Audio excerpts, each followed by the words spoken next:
The basic idea behind it is if your partner doesn't do what you want them to do, just find someone who will. Hello and welcome back to today's video.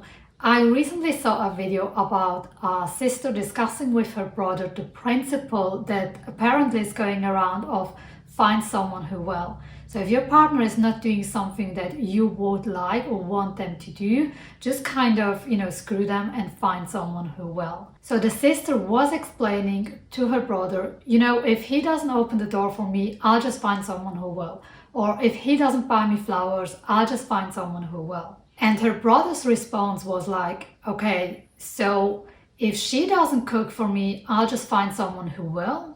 And if she doesn't want to clean the house, I'll just find someone who will. And the sister immediately reacted in the sense of, well, technically speaking, yes, but at the same time, no. So you could really see how, like, from an objective point of view, she was like, yeah, this is basically the principle, so you're applying it correctly, but at the same time, the example that you just brought is so not okay. It's so wrong. And I found it such an interesting conversation because I could totally relate to her in the sense what he says makes total sense, but at the same time it kind of feels it just feels wrong. Like I felt like my feminism rise and be like, this is not how you treat a woman and blah blah blah blah blah. So I just find it really interesting, and I went down this rabbit hole on taking this whole conversation or this whole principle apart, on understanding my own reaction, but also hers, on why she was so upset by her brother's answer, even though objectively speaking, he was totally right. And this is what this video is going to be about. So if you like it, don't forget to like, subscribe, and leave a comment down below. I was thinking about being in a conversation like this, like talking to her brother and be like pointing out to him why that was not okay what he had stated, even though technically speaking he was right. And pretty soon what I noticed was like one of my arguments were, you can't compare those two. And this statement is right, but it's also wrong at the same time, in the sense it's right because you cannot compare holding a door once a week with cooking 6 times a week, maybe even twice a day. Like, those are totally out of proportion. At the same time, the statement is wrong because I cannot decide what is important for someone else. So if for me it's important that he open up the door, but for him it's important that she cooks dinner, I cannot be the one saying, oh, this is out of proportion. It's like, no, this is what is important to that person, and this is what is important to this person.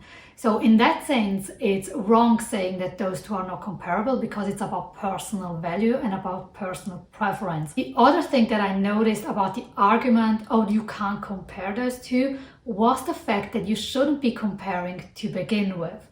Not just in terms of values, as I just described a little prior, but in general, even if it was something similar, like he opens the door for you and you bring him a beer in the evening, like those would be, in terms of investment and effort, would be kind of on a similar scale.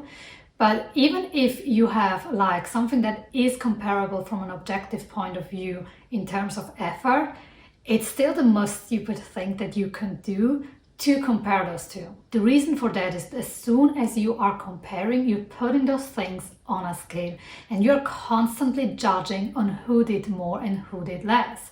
And in terms of a relationship, especially in an intimate relationship, do you really want to keep a record on who did what? And my answer to that was basically no, because this is the worst thing that you can do to your intimate relationship. Because if you want to do things like that, and this can be cooking or opening a door or whatever it is, you should do it because you want to do it, and not because you feel like, oh, you have to, or she expects it from me, or because you genuinely want to do it, because you enjoy doing it for that person, or even because you enjoy the act itself. For example, it could be that the man actually enjoys opening the door for her, or it could be he knows how special it makes her feel that he opens the door for her. So it's his decision to do this action because he want to do it. And the same the other way around. So if the woman does cook for him because she generally enjoys cooking and she enjoys preparing dinner for him that he really likes, but also because she knows how much he appreciates coming home and not having to cook because it's something that he doesn't like doing or whatever reason there is, or because he just really loves her cooking, that's totally okay as well, but it's her decision to do it and it's not an expectation from the other person. There's another aspect to it as well that I noticed while going through this conversation, and this is the principle of compatibility. So depending on what is important to you, you will value different things. So for example, it could be that you really love the traditional setting of the woman being the housewife and doing all the house chores. And this is just your idea of a relationship. So if you're like, listen, this is just basically the kind of relationship that I want to have, I actually agree with the principle, find someone who will. So instead of forcing someone to do that doesn't want to do it.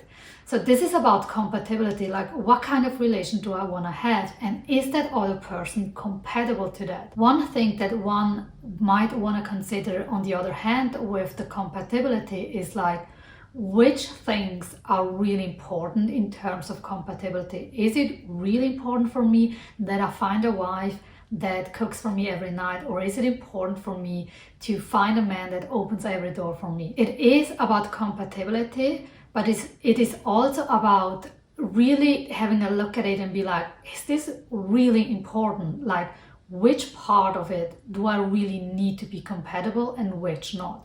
And this answer is different for everyone. So if someone comes up and be like, I want my wife to cook, it's like, cool. If she want to do it and you want to have it like that and you match on this one and it's important for both of you, cool. Basically what you are doing with find someone who will, you are generalizing what a relationship has to look like. So looking at this phrase, find someone who will, from this perspective, basically made me realize that this phrase, this principle, is kind of doomed to arouse a big discussion, a conversation, fights or whatever, simply for the reason that there is no one answer to it. So you cannot just generalize something like that because it's such an individual answer. And on the other hand, it puts an expectation, like a demand on someone else without considering what they want and what is important to them. So the same way I felt offended by the brother's statement, well, if she doesn't want to cook, I'll just find someone who will. The brother might feel equally offended that if I don't open the door for her, she's gonna just find someone who will. I don't think this does really work. I would say it's much more teaching a basic principle of being considerate and kind towards another being. So the purpose of this video, which is really important for me to emphasize, it's not about who's right and who's wrong. What I wanted to do with this video is just expand your point of view, the way you look at a situations like this. Be like, okay, I'm offended by that. Why am I offended by that? What does it mean for me personally? Because if someone else agrees with this perspective and it works for those two people or for that situation, who am I to interfere as long as both parties are happy and nobody's being harmed? This basically brings me to the end of the video. Thank you so much for watching. I hope you enjoyed it and I'm wishing you a beautiful day. I see you in the next one.